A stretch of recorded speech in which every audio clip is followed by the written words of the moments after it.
I'm Joachim Fredrics, and I'm here with Meri Freedman, who has been an important member of PKRG-TV for many years. She's now moving on to do other things, such as the adventure that we're going to talk about today, which is her recent trip to Israel. Welcome, Meri. Thank you, Lori. So, can you tell me a little bit about what you were doing in Israel? Well, originally I decided to go to Israel so I could be a volunteer to help the Israeli Defense Force. And how did you make that happen?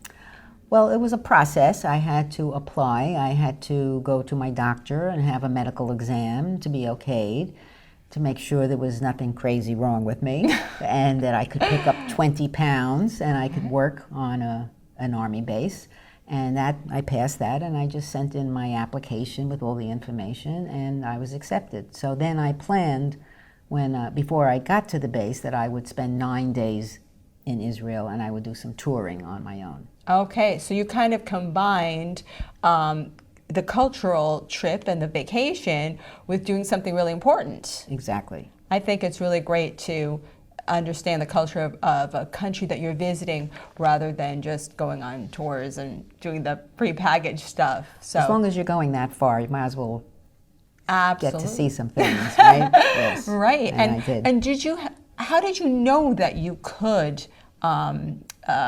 volunteer for the Army? Is this something that you had heard about before? Yes. A friend of mine for many years had done this many years ago, and she told me about it. So I had it in the back of my mind, and then it came up again, and I said, I think I'm going to go this year. I think I'm going to try it. And it was good to get away from New Jersey in February. Yes. I think that was a big change. It was. It wasn't warm, it wasn't hot, but it was better, much better there. Good. Yes. So can you show me a few things and share with our viewers a few things that you got that made your travels a little bit more easy? To say that if I could put a rope around my closet, I would just take my closet with me. You're not the only one. So somebody told me that there is something called luggage scale. Wow. And you just take this little scale and you put it around the handles of your luggage and you grab it and you pull it up. And then this little handle goes around and it tells you how much it weighs. So in the United States, at least, it's 50 pounds. So if you go over 50 pounds, you are in a little trouble. So now I know to be careful. By the time I get to 40 or such, I am careful about that. I never knew those things existed until you showed me them. Yeah, so yeah, it's good to know, right? That's very helpful. Yeah, and I bought this. I didn't really get to use it, but I think it's going to come in handy sometime. It's just a pouch. You just put it around your waist, and then you can have these little pockets.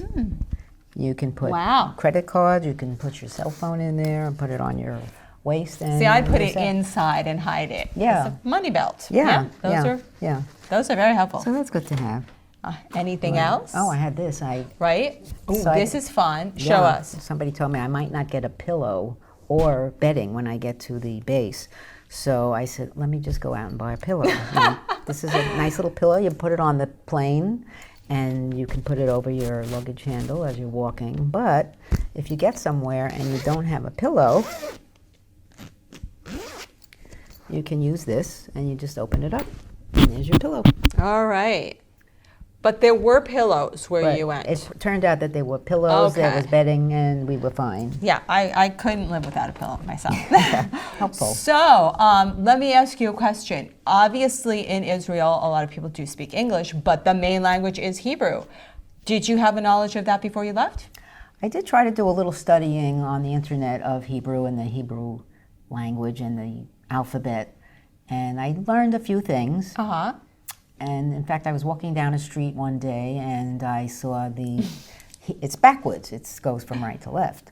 So I looked at the letters and I sounded it out, and then it just happened below it was the English word, and I got it right. But there was times when I got it wrong. So basically, you don't speak Hebrew.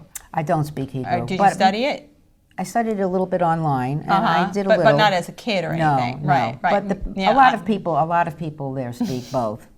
So I got through it. manage. So tell me a little bit about Jerusalem. You had mentioned this phrase, from misery to joy. Can you tell me a little bit about what you saw in Jerusalem? Because it's someplace I want to see. That was my first stop.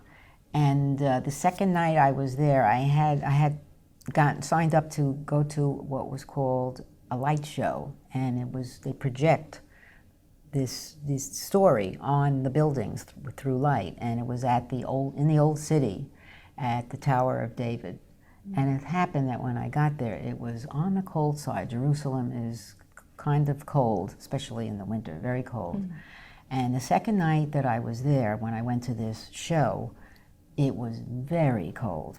I had on 8 layers, and it looked like it was going to rain. So I said, why don't they said they'll cancel the show and they'll let you know, but I didn't hear from them. And then my host that I was staying with said, it's 10 minutes down the road, just go straight, and you'll be right there. So I'm walking down the road and I'm freezing. And then of course it started to rain. I didn't know whether to go home or to stay or what to do. So I just said, I'll just keep going. And my last layer, my 8th layer, was a raincoat. But I had so many layers on, I couldn't reach behind me and pick up the hood. So I saw this little alleyway and I went in there and there was this little opening there and there was a window with some people working behind it, and they said, can we help you? And I said, it's raining and I'm just trying to put my hood up. And the man said, would you like an umbrella? This happened to me all the time. They were just so nice and so good, the people. So I said, no, but if you could put my hood up for me, I'd really appreciate it. And I backed up to the window. He put my hood up for me, and I felt better, and it was a nice man. And I kept walking, and along the way, I saw an opening to a courtyard. It was an apartment building, and I decided to walk in there. I don't know why. And these 2 young ladies were walking out. They were college girls, and it turns out they were from the U.S. They were spending a year in Israel. And I said to them, I'm trying to find the old city, and I don't know if I'm going off the track or on the track or whatever. And they said, come, we'll help you. Everybody was like that. So they took me back on track, and they walked me, and they said, we were chatting, and they said, just keep going that way, and you'll see, you'll be right into the old city. And I was just feeling great between the first guy and the 2 of them, and then it stopped raining, and I got into the show, and I got my seat, and it was good, and there was no more rain. And I said, that was really nice. I had a really good night. I went home. My host had given me a big jar of tea, which I couldn't open. But when I got home, it was still warm. So I sat down, I had some tea and a snack, and it was a miserable night to start, but it ended up really very, very nice. Oh, okay. Nice. Can you tell me some things that you saw about the city? I know it's a divided city. Mm-hmm. Can you tell me any things about Jerusalem? That? Yeah. Well, my first night there, I was walking around just to find a place to have dinner, and I couldn't find a place to have dinner. So I sat down on a bench, and I took out my cell phone, and I was looking to find restaurants. And through the corner of my eye, I see all these people are walking, and they're turning the corner and turning the corner. And I'm saying, I bet there's a Subway somewhere near here. And they're all going to the Subway. And finally I got up to go and just keep walking around. And as I did, and I started to walk, I realized there was a synagogue. It was called the Great Synagogue of Jerusalem. Oh. And all the people were going to the service, the Friday night service. So I kept walking, and I saw this very nicely dressed woman, and I said to her, isn't there a place to eat around here? And she said, yes, there's a place, just go down. It's maybe 2 blocks, it's not far. And it was a little chilly. And she said, just keep going, and then you'll see up on your left, there'll be a restaurant there. And I said, okay, I'll give it a chance. I said, I'm putting my trust somewhere, and I'm going to go.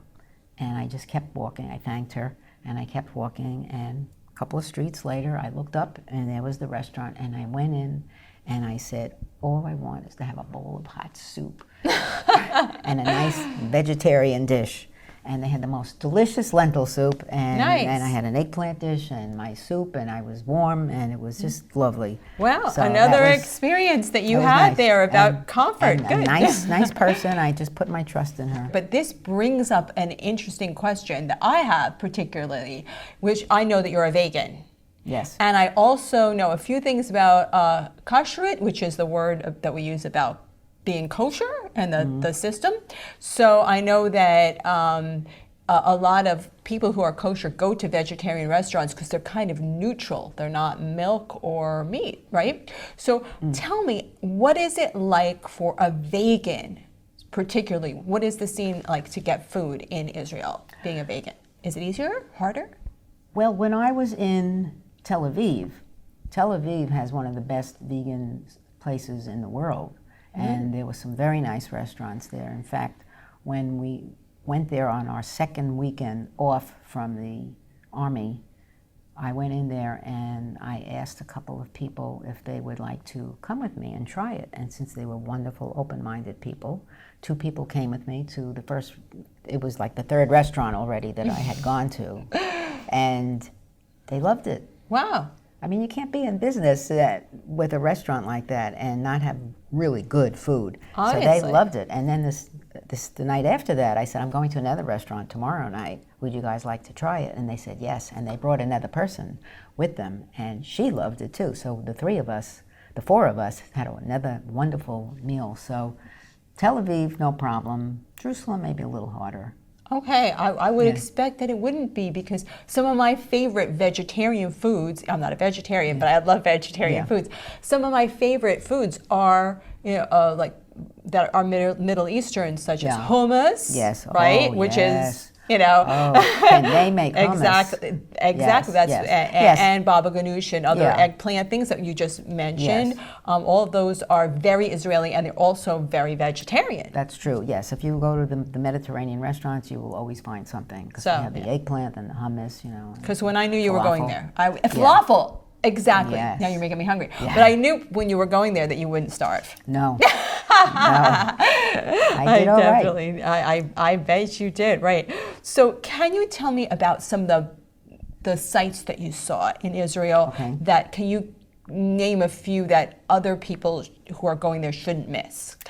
Okay, so when I was in Jerusalem, I decided to book a couple of tours so that I made sure that I would get to see important things. Those were the things I didn't want to leave to doing them on my own. I wanted a tour. So I took 2 tours when I was in Jerusalem. And the first tour went to the Old City. Okay. And that Do you recommend that, going to the Old City? Right. Yes. Okay. Yes. I mean, it's history. Of course. And it's divided into sections. And then after we did that, we went to the Holocaust Museum. They took us there. You could spend, it's big, and you could spend a lot of time there. That's just, what can I say? It's just, it's mind-boggling, but respect for the departed. So that was really quite amazing. And then I took another tour. I wanted to make sure that I could see the Dead Sea and what's the thing up on the mountain? Masada? Masada, thank you. So we all went to Masada, and they showed us around That's there. where I want to go. That's history. Wow. Right. And you could see the Jordan, you could see the sea there, and then from there they took us to the Dead Sea. Those were just tremendous tours. Do you have any Dead Sea clay? I do. Can you show it to us? Sure. Sure. So I made friends with the woman my friend on the bus. Okay. And then when we were walking around Masada, I made friends with another woman. Okay. And so what happened was... Wait, this is green? She wrapped it up for me. Oh, okay. It was very hard to get the clay. All right, I want to come in. So is this like something that you can take a spa bath in? Yeah, it's supposed to be very medicinal, very helpful. Let me look at it. It's the Dead Sea is filled with salt. It's salt water, and that's why everybody floats. Yeah. Wow. Well, we have now the Dead Sea right here. Sea. Thank you for bringing a little bit of Israel. You actually brought back some Israel. So here's what happened to me. I'm going to put this down. Yes. All right, before we... Okay. All right. So what happened was... I have Israel on my hands now. So what happened was, we got to the Dead Sea, and the 3 of us were together, and people are going with their cameras and their wet hands, and they're trying to take photos and get people to take photos of them. So I went in the water, and my friends that I was with, their they're going into the water and they're rubbing the Dead Sea all over their That's arms, what I their would be legs, doing. Yeah. and their chest, So I did a little, but it was a little hard to scrape it up. That's why it was nice that she did that for me. Yeah. So I had some on, and I started to go in, and it was a little rocky and hard to walk on. So I went in, and I got up to my thighs, and it was a little chilly. So I said at that point, I think that's far enough. I've had enough. And it was a shame because I came all that distance and I didn't go in. And at some point, I would have gone in. Yeah, well, I think somebody, anybody who knows me. I think somebody up there said, "Are you kidding? You came all this way and you think you're not going in?" I don't think so. And I slipped. Oh, okay. And I fell in.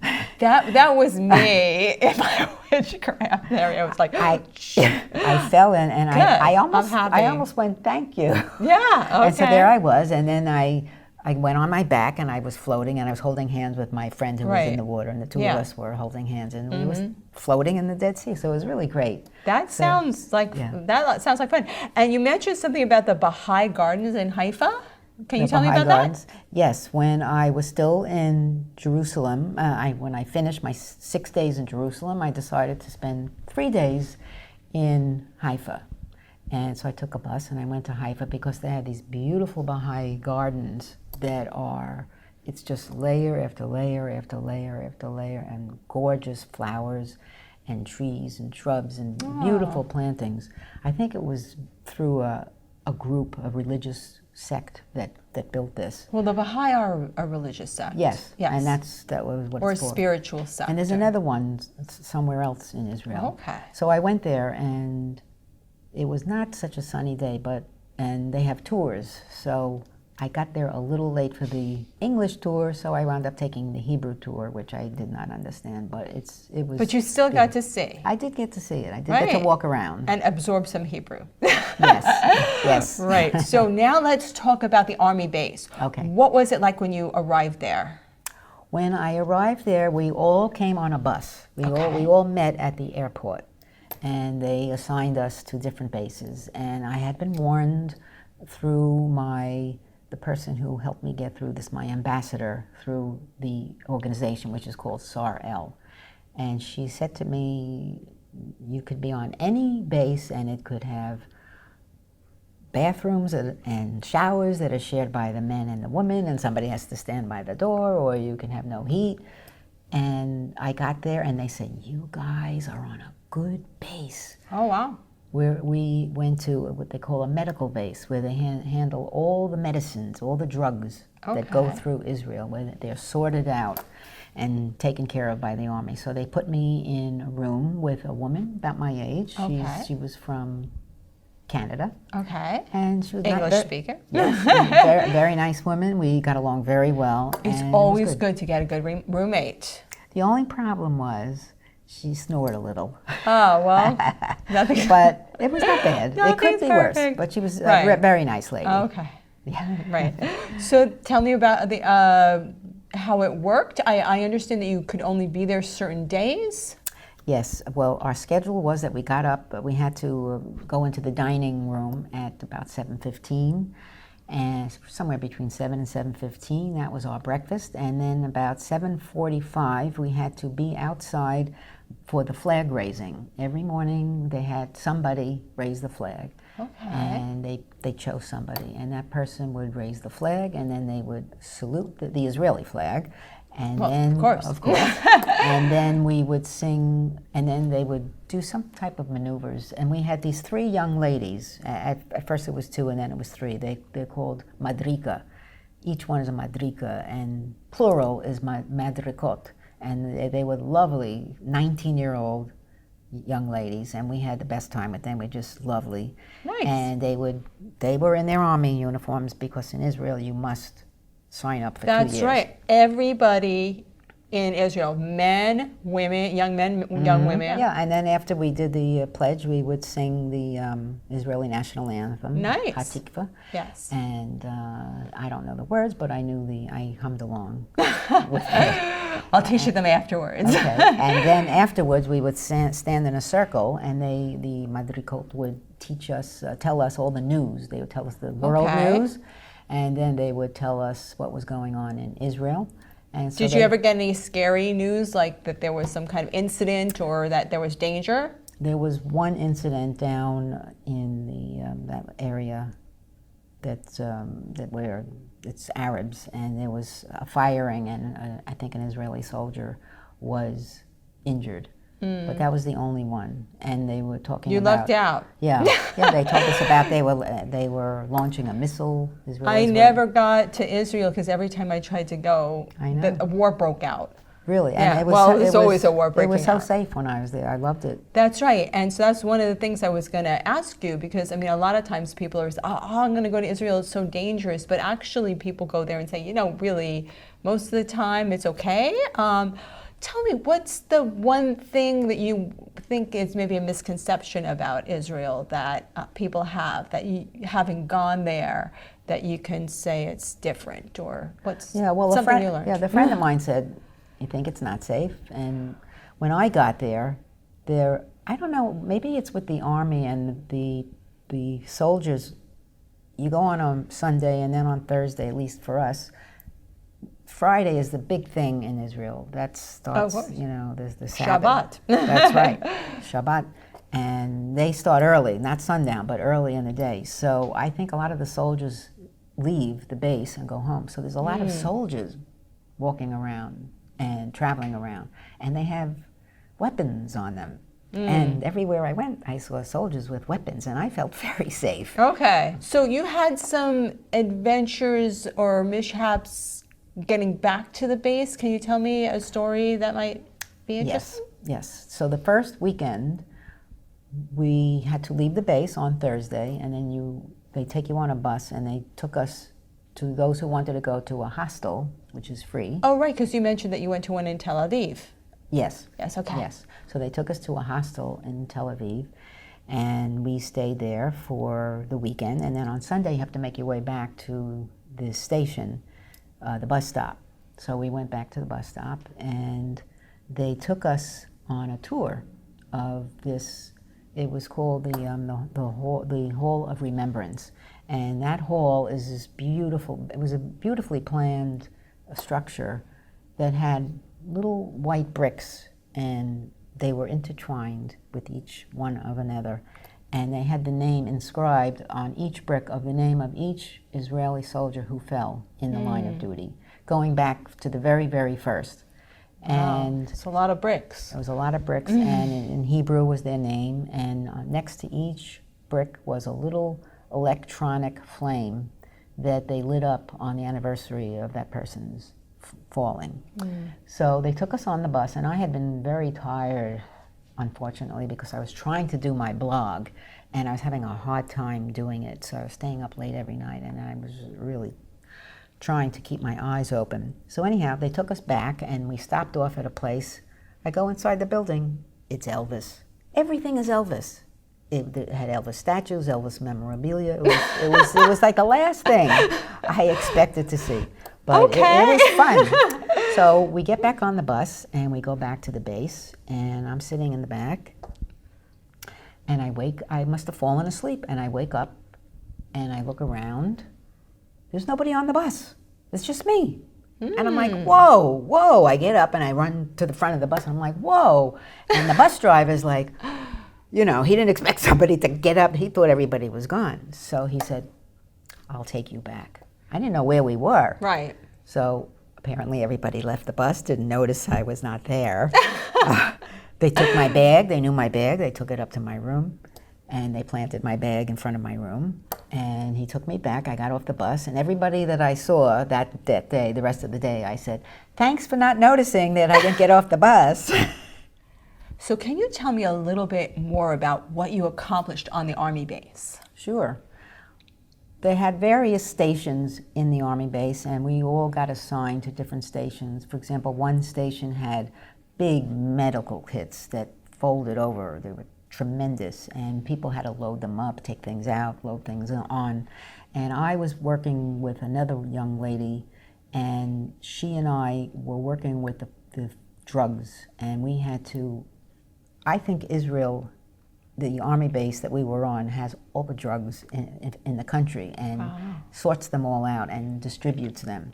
So what we were doing was we were taking drugs out of cartons, big trunks. Wow. Anything that was expired, we had to take out, and we had a whole line of cartons, and we would take them out, we would put them in the cartons, and then they would bring in all these cartons of new drugs, and the guy in charge would put them in and show us an example of where to put them, and then we would go down the line through each trunk and fill them up, and then there was another tier and another tier. So we worked a lot on that, and then we learned how to make packets. So they would take like cotton gauze pads, and they'd want us to have like 12 gauze pads in a package. So they would give us the plastic, we'd count out 12 and we put them in, and then we'd put it in a machine, and you'd step on the pedal and it would come down, something would come down, and it would heat it.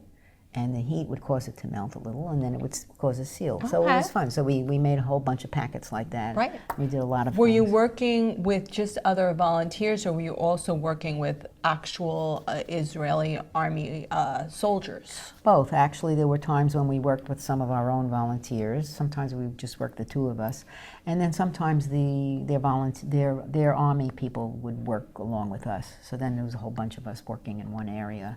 But some of the gals came in, and we were trying to take photos of them, and they were going, no. They were fun. Right. They were cute. Good. Yeah. So are you glad that you had this experience rather than just going as a tourist? Oh, absolutely. Despite the snoring? Despite the snoring. And the rainstorms? Yes. Yes. And I did something that was on my bucket list, which I hadn't mentioned yet. When I was in Tel Aviv, the first weekend, I booked a Segway tour. Okay. Went by myself, and I got there, and it was a tour of Tel Aviv and the old Jaffa, which is right next to it. And the guy gave us a lesson, and he showed us how to do it, and it was as easy as could be. Lean forward to go forward, lean back to stop, turn to the left, turn to the right, and that was it. And we had helmets. He showed me how to do it. And then he said, you go over there and practice, and then everybody got a chance to practice. And then he put me right behind him on the tour. Okay. And so I was following him, and we were going in and out and passing people, and I said to myself, I'm riding on a Segway past the Mediterranean. This is unbelievable. Wow, that's pretty cool. It was very cool. I do want to ask, what is the main thing that you learned on this trip? What have you taken away from it?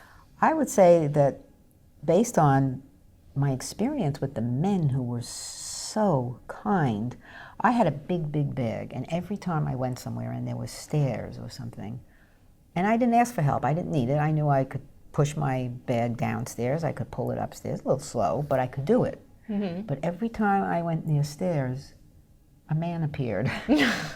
And they said, do you need help? Do you need help? And I'm like, okay. And they would help me. And the first time when I went to the station in Jerusalem to go to Haifa,